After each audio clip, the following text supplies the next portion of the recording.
Good morning. Good morning. Welcome back. I was like looking at the number of videos we've done so far, and I can't believe we're in our final 3 already. Time flies when you're getting Having so much excited fun. for the new school year. So obviously I have a brand new guest today, the one and only Jennifer Salvati from Lakeside Middle School. Mrs. Salvati, tell everybody what you teach, what you do at Lakeside. So I teach STEM, STEM 2, and gaming and coding. So like she knows what she's doing. I know a little bit. Yeah, thank you for joining me this morning. So I want to dive right in because you're going to share with us a tool that everybody is going to use in the new school year for 3rd through 12th graders, and that's Google Docs, right? So we already covered Google Drive. We know how to create a new doc. You know, we click the new button in the upper left-hand corner and new Google Doc, and then it's like a word processing platform. And then we also talked about, Mr. Dodge was here, I guess, Saturday, and he talked about submitting assignments in Google Classroom. And I know a lot of us will be using Google Docs for that. So can you walk us through how that works? I would love to. Awesome.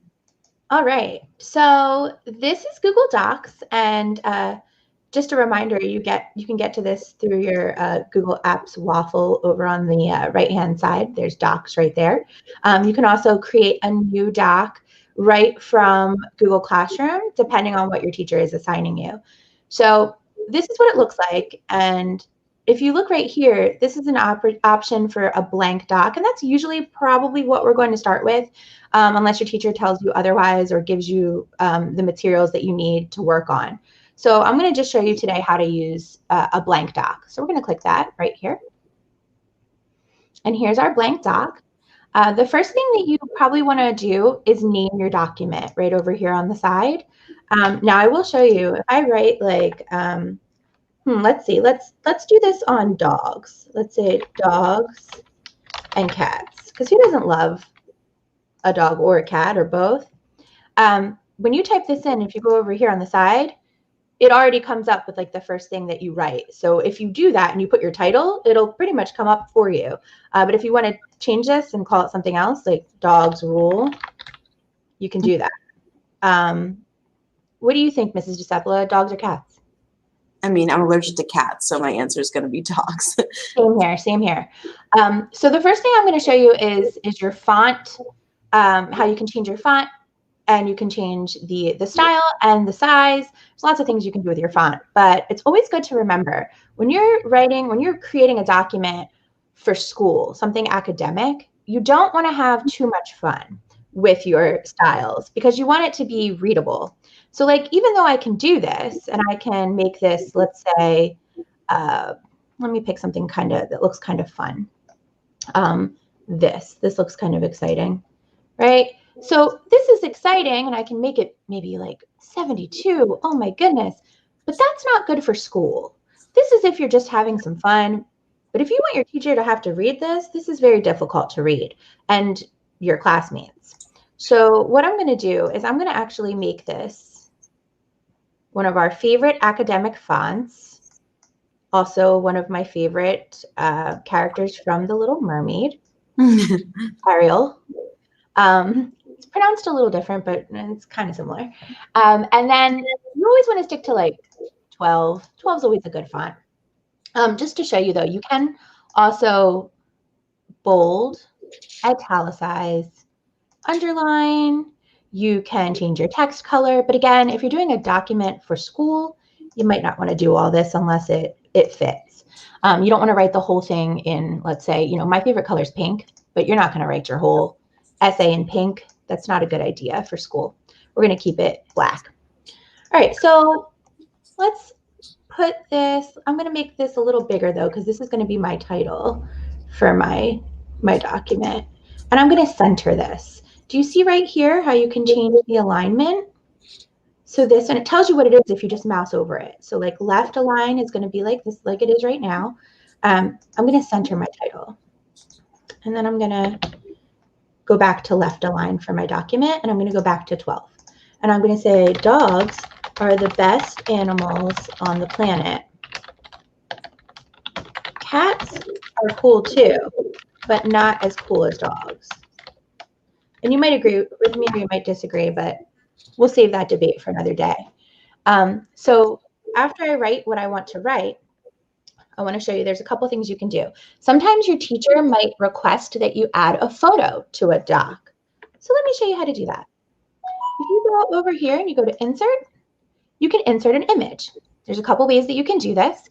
One is uploading an image that you already have on your computer, but an even easier way is to search the web. So I'm going to click search the web, and I'm going to type in dog. Oh, look at all the dogs. They're so cute. Which one do we pick? This one's really cute. I'm going to go with this guy. And I'm going to insert this dog. Uh-oh. It's giving me a warning. I can't do that one. All right, let's insert a different dog. Let's insert this dog. There we go. Okay, so once you have your dog, you can resize your image, make it smaller, change where it is on the page. And something, let's see, something that I'll show you right here. If you go to text wrapping, and this is like a more advanced skill. If you go to image options and you go to text wrapping and you pick wrap text, it'll actually let you move the image around a little bit more easily. So that's a little something I like to show people how to do. All right, so now I have my document, and I'm going to actually share my document with Mrs. DeCeppola because I'm working with her on this and I want her to be able to help me. So get ready, Mrs. DeCeppola, I'm about to share this. I'm ready. Uh-oh. It's saying it cannot be shared at this time. That's strange. All right, here we go. It's just having some glitches, but we're good. See, I tried again and no problem. All right.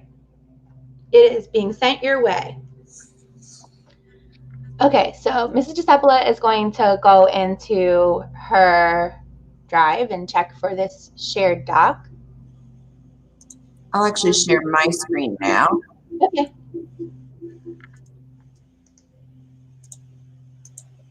So while I'm opening this up,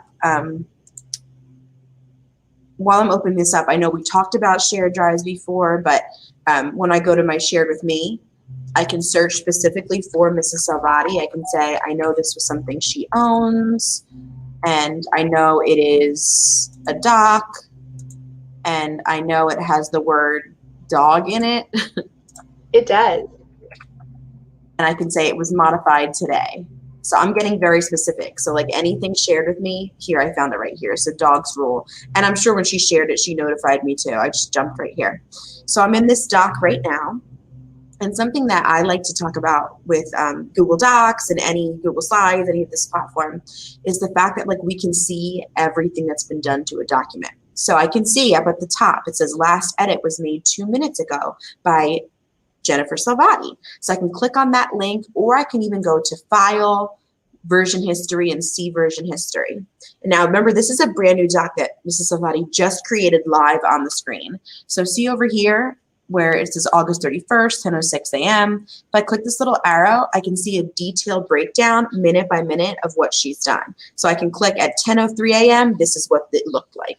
At 10:02 a.m., this is what it looked like. So Mrs. Salvati said a couple of really important things. She talked about naming your document, which when you have things in your Google Drive, you want to keep them organized, and you'll be putting them into folders, just like we talked about in our Drive episode. And then also, like, your teachers will probably give you a lot of templates right in your Google Classroom assignments.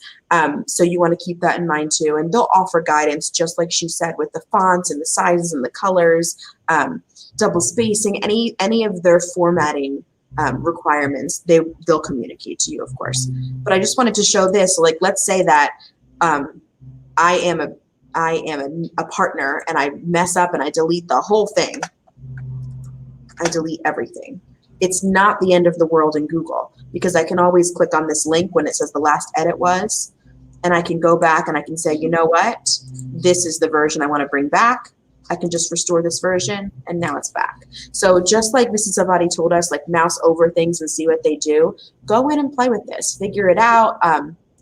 There are so many options with Google, like all of the platform. And I think that playing with it and getting familiar with it is really going to help us. That's how I've learned it. I know that's how you've learned it, Mrs. Salvati. Oh, yeah. And nothing is permanent. So don't be nervous. Well, that's a lie. Look, if you make a mistake, it's not permanent. But I will point out again, as I've said several times in these videos, it's just another example that anything you type on any kind of device, it can be pulled back, not just for school, but just legally, like it is documented somewhere. So you have to be really responsible with how you use technology. Was there anything else you wanted to add about Google Docs, Mrs. Salvati? That was very helpful. There is so much that you can do on Google Docs, and I know we don't have a whole lot of time right now, but just like you said, just explore. There's a lot you can do, and just try things out. And if you need us, we're here to help you. Awesome. And so are your teachers. And you do have that website, which is in the description, tinyurl.com/MPS help at home. And there is an entire Google Docs tutorial and plenty of other videos and instructional guides as well. Thank you for being here live this morning. Or if you're watching later, thanks for checking it out. And we'll see you tomorrow morning at 10 a.m. Thank you so much, Mrs. Salvati. Thank you.